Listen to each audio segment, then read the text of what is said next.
அது சரியாக 2015 வருஷங்க. காஞ்சிபுரத்து பக்கத்தில் இருக்கிற ஒரு கிராமம். அந்த ஊரில் செண்பகம்னு ஒரு பொண்ணு இருக்காங்க. அவங்க வீட்டில் அவங்களுக்கு கல்யாணம் ஏற்பாடு நடக்குதுங்க. பந்தல் போட்டாச்சு, சொந்தக்காரங்க வந்தாச்சுங்க. நாளைக்கு காலையில் முகூர்த்தம். ஆனால் அன்னைக்கு ராத்திரி ஒரு பெரிய அதிர்ச்சி காத்துக்கிட்டு இருந்துச்சுங்க. முகூர்த்தத்துக்கு சில மணி நேரத்துக்கு முன்னாடி பொண்ணு செண்பகம் ஆனவங்க விசாரித்து பார்த்தப்போ தான் தெரியுது, அவங்க கூட வேலை பார்த்த அண்ணனுங்கிற பையனோட செண்பகம் ஓடி போயிட்டாங்கன்னு. அண்ணன் வேறு ஜாதியை சேர்ந்தவருங்க. இதனால் பொண்ணோட அம்மா சகுந்தலா நிலை குலைஞ்சு போயிருக்காங்க. ஊருக்குள்ளே அவமானம் தாங்க முடியாமல் மனசு உடைஞ்சு போன அந்த அம்மா விஷம் குடித்து தற்கொலை பண்ணிக்கிறாங்க. அம்மா இருந்த செய்தியை கேட்டு ஓடிப்போன செண்பகம் கண்ணனும் ஊருக்கு வராங்க.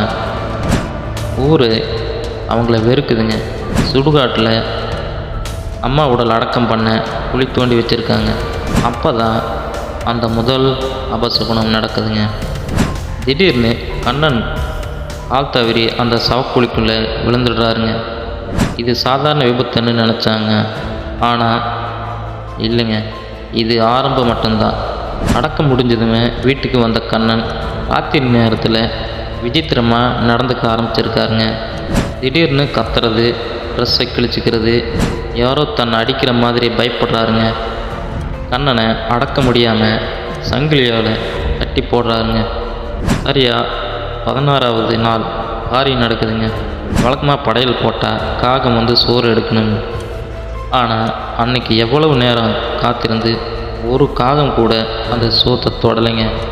ஆனால் அதிர்ச்சி என்னென்னா, திடீர்னு கூட்டமாக வந்த காகங்கள் காரில் உட்கார்ந்த கண்ணனை மட்டும் குறி வச்சு கொத்த ஆரம்பிச்சிருக்குங்க.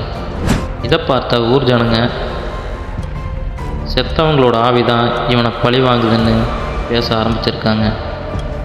விஷயம் சீரியஸ் ஆகுதுங்க. செண்பகத்தோட அப்பா அன்னைக்கு ராத்திரி ஒரு பயங்கரமான கனவு கண்டாருங்க. கனவுல இறந்து போன அவரோட மனைவி சகுந்தலா ஆவேசமாக வந்து கண்ணனை தாக்குற மாதிரி தெரியுதுங்க. திடுக்கிட்டு முழிச்சு பார்த்தா நிஜத்திலேயே கண்ணன் யாரோ கண்ணுக்கு தெரியாத ஒரு தாக்குற மாதிரி ஆற்றுல மிதந்துக்கிட்டு துடிக்கிறாருங்க. பயந்து போன குடும்பம் குறுக்கேட்க ஒரு மாந்திரியர்கிட்ட போகிறாங்க. அந்த மாந்திரியரை சொன்ன விஷயம் எல்லோரையும் நடுங்க வைக்குதுங்க. உன் பையன் உயிர் இன்னும் கொஞ்ச நேரத்தில் போயிடும்னு அவன் பண்ண பாவம் அப்படின்னு சொல்கிறாருங்க. அவர் சொன்ன மாதிரியே வீட்டுக்கு வந்து பார்த்தா கண்ணன் அங்கிருந்த கண்ணாடியை உடைச்சி அந்த துகள்களை சாப்பிட்டு இரத்த வெள்ளத்தில் இறந்து கிடந்திருக்காருங்க. எல்லோரும் நினச்சாங்க ஜாதி மாதிரி கல்யாணம் பண்ணனால தான் அந்த அம்மாவோட ஆவி கண்ணனை கொன்னுடுச்சுன்னு. ஆனால் உண்மையான காரணம் அது இல்லைங்க. கண்ணன் செத்ததுக்கப்புறம் தான் ஒரு பெரிய ரகசியமே வெளியே வருதுங்க. கண்ணன் செண்பகத்தை காதலிக்கிறதுக்கு முன்னாடியே தான் சொந்த அக்கா பொண்ணையே காதலிச்சு அந்த பொண்ணை கர்ப்பம் வேற இருந்திருக்காங்க. அந்த கர்ப்பிணி பொண்ணை ஏமாற்றித்தான் இங்கே செண்பகத்தை கூட்டிகிட்டு ஓடி வந்திருக்கான் கண்ணன். ஒரு கர்ப்பிணி பொண்ணுக்கு பண்ண துரோகம் பெத்த அம்மாவோட சாபம் சேர்ந்துதா கண்ணனை இப்படி கொடூரமாக சாகடிச்சிருக்கு. இறந்து போன சகுந்தலாவோட ஆவிக்கு இந்த துரோகம் தெரிஞ்சதுனால தான் கண்ணனை பழி வாங்கியிருக்குங்க. துரோகம் பண்ணவங்க தப்பிக்கலாம், ஆனால் கர்மா கிட்ட இருந்து யாராலும் தப்பிக்க முடியாது.